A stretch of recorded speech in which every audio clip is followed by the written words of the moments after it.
August 19, 2025, habang abala ang lahat para sa paghahanda sa maginaganap na programa para sa Buwan ng Wika, isa namang krimen ang yumanig sa mga mamamayan ng Gihulngan City sa Negros Oriental.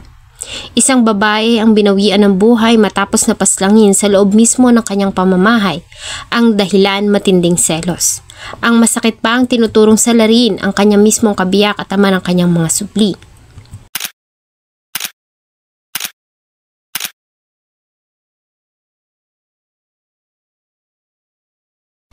Bago ko po simulan ang ating story, sa mga bago po sa channel ko, please hit the subscribe button at pakipindot na rin po ang notification bell para ma-notify kayo pag may bago tayong upload na videos. August 19, 2025 ng pasado alas 3 ng hapon nang makatanggap ng report ang tanggapan ng kapulisan sa Gihulngan City tungkol sa kaso ng pananaksak. Agad nilang tinungo ang lugar at nang makarating sila sa area ay may mga tao na sa labas ng isang simple lamang na yari ng bahay. Masasabi mong ang mga nakatira dito ay simpleng pamilya lamang na may simpleng pamumuhay.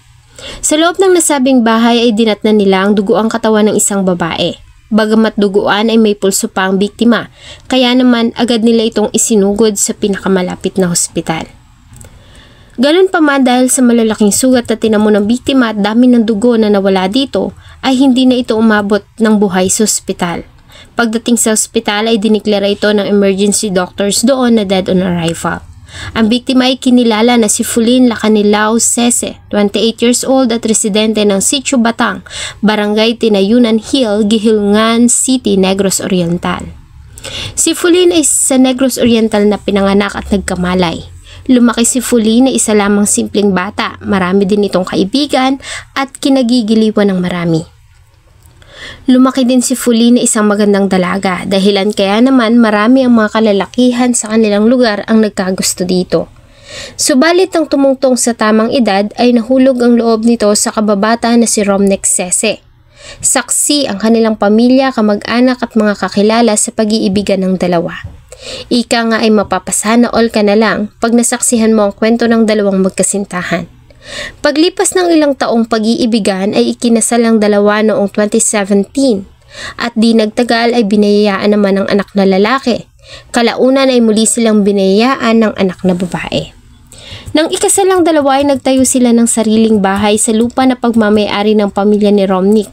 Kaya naman katabi lamang ng kanilang tirahan ang bahay ng mga magulang nito. Noong una ay maayos naman ang naging pagsasama ng dalawa. Malambing at maasikasong asawa at ina si Fulin. Madiskarte naman at mapagmahal na asawa si Romnek. Subalit tulad ng ibang mag-asawa ay sinubok din sila ng mga problema at habang tumatagal ang pagsasama ng dalawa ay lumabas na ang mga itinago nilang pag-uugali na hindi nagustuhan ng bawat isa. Isa na nga rito ay ang labis na pagkasiloso ni Romnek. Bagamat dalawa na ang anak ay nanatiling maalaga si Fulin sa kanyang sarili. Kaya naman napanatili nito ang magandang hubog ng katawan, makinis na kutis at nakakaakit nitong muka. Samantalang si Romnek naman maliban sa paghahanap buhay para sa pamilya ay napabayaan ang kanyang sarili. Bagay na naging mitya ng gusot sa mag-asawa. Labis kasi ang pagkasiloso nito. Ayon sa ulat ay naghiwalay na ang mag-asawa dahil sa pagiging mahigpit ni Romnek. Ayon sa pamilya ng biktima, naghiwalay ang dalawa nang minsan ay takutin ni Romnek si Fulin na papatayin. Sa kanilang paghihiwalay ay muling sinuyo ni Romnek ang asawa at nangako na magbabago para sa mga anak at muling bumalik si Fulin sa piling ng kanyang asawa. Lingid sa kaalaman ng lahat ang magaganap na trahedya. Sa salaysay ng ama ni Romnek na si Tatay Viviano Sese ay nasaksihan niya ang pangyayari. Sa kanyang salaysay noong umaga ng August 19, 2025 ay nasa bahay siya nang marinig niyang nagtatalo ang mag-asawa. Ang pinagtatalunan ng dalawa ay ang pagsundo sa kanilang anak na nasa school. Nais kasi ni Romnek na ang asawa na si Fulin ang sumundo, subalit tumanggi ito na naging mitya ng kanilang pagtatalo at palitan ng masasakit na salita. Ganun pa man, makalipas ang ilang sandali ay galit na umalis si Romnek ng bahay para sunduin ang anak. Samantalang naiwan naman sa bahay si Fulin. Ayon kay Tatay Fabiano ay pumasok siya ng bahay para magtimpla ng kape. Paglabas niya habang nagpapatukan ng alaga niyang mga manok ay nakita niya ang biktima na si Fulin na sumakay sa motorsiklo ng pamangkin na si Edward Sese. Pag-uwi ni Romnick galing school kasama ang anak ay wala sa bahay ang kanyang asawa. Nang dumating ito ay dito na nagsimula ang matindi nilang pagtatalo. Pasado 3:00 ng hapon nang makarinig siya ng sigaw mula sa bahay ng mag-asawa. Boses ito ng kanyang manugang na si Fulin at humihingi ng tulong. Dati-rati hindi siya nakikialam sa pag-aaway ng mag-asawa bagamat agad niyang pinasok ang bahay ng mga ito nang marinig niya ang paghingi ng tulong ng biktima. Pagpasok niya sa loob ay dinatnan niya ang dugo ang manugang habang nakatayo naman ang kanyang anak at may hawak na patalim. Ayon kay Tatay Fabiano, ay muli pa sanang susuguri ng kanyang anak ang biktima. Subalit nagawa niya na itong pigilan. Matapos ang ginawa ay agad namang sumuko ang suspect sa kanilang barangay na nag-turn over sa kanya sa kapulisan. Sa imbestigasyon lumalabas na labis na selos ang dahilan kung bakit nagawa ng suspect na paslangin ng kanyang asawa. Sa ngayon ang suspect ay nasa kamay na ng mga kapulisan at nahaharap sa kasong parricide. Sa isang iglap, dala ng labis na galit at selos ay naulila ang dalawang bata na nasa edad 7 at 4 pa lamang.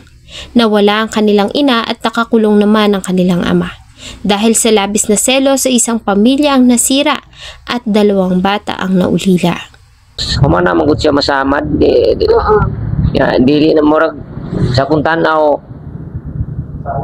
nasamad si Dinis Tutoy unya luan siya nagluing-luing na siya pagtabang nako niya kay naglisod po ko pagtabang kay may kutsilyo ba akong anak nga nagatang niya mo nangga ilog pa mis kutsilyo pagkatapos siya akong natabang matong akong giingnan akong anak nga pawa dire mapay mo surrender na lang ka kay akong tabangon nimong asawa basin panig mabuhi ni.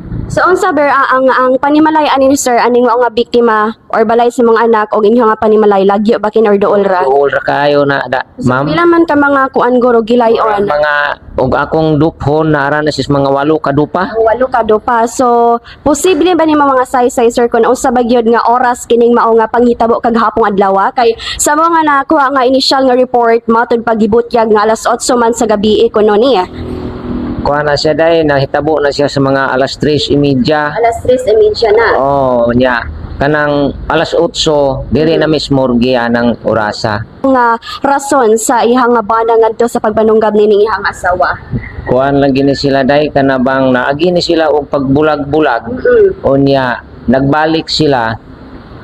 O niya, paminaw na ko kahapon kay naglalis ni sila gamay anang buntag nga ang pag-atang sa bata nga kuwang apo kiniyon ta siyang biktima mao ni tay mo paatngon sa iyang bana unya dili pud siya motong oras naman nilarga moduolon ta kung mamuyag ko nila unya nilarga naman ning kabayo naman sila sa motor di wala na lang ko nakabuyag naginit kog kape dayong nagpatuktok ko sa mga manok.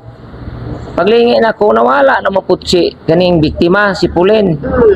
Unya niapas din siya to ni sakay po daynig motor nakasakay dito sa kuang pagumangkon nga si Idmar Sise. Unya niapas diri din siya sa gihulngan punta wala po dito sa Balaisungayan sa eskwelahan dito. Unya base o kung muday tingali wa sila magkita anang adlaw nga ni lakaw ni siya basig mo toy nakakuan sa silos. So nani sila anak? Pila man kabok anak so ang